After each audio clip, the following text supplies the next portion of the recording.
A nose disconcerted ideal is one which is harmonious with the other favorable facial features.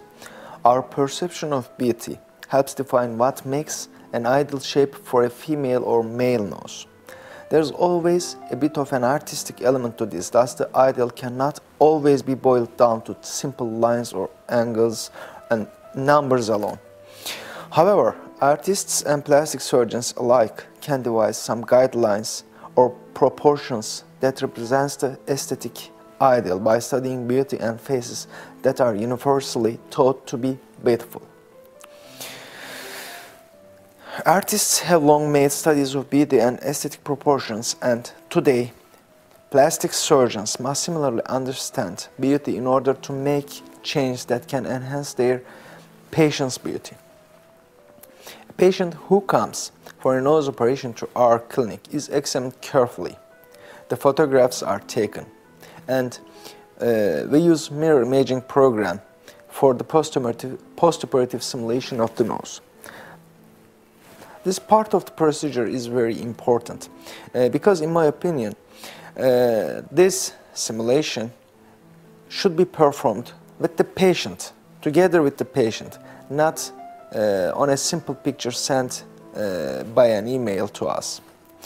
During this simulation study, other features of the face should also be considered in order to see whether other adjuvant surgeries are needed or not, such as an augmentation rhinoplasty or injection of fat to the lips or the cheeks, or the injection of the fat over the zygoma.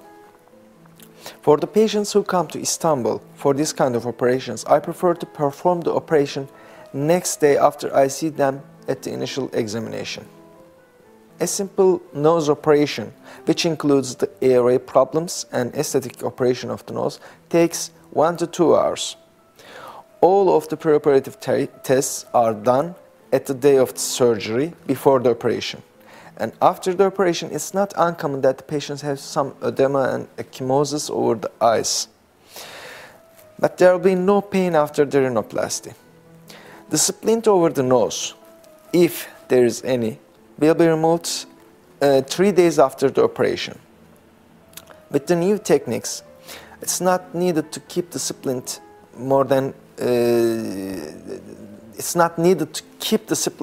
up to 7 days or 10 days as it's done before.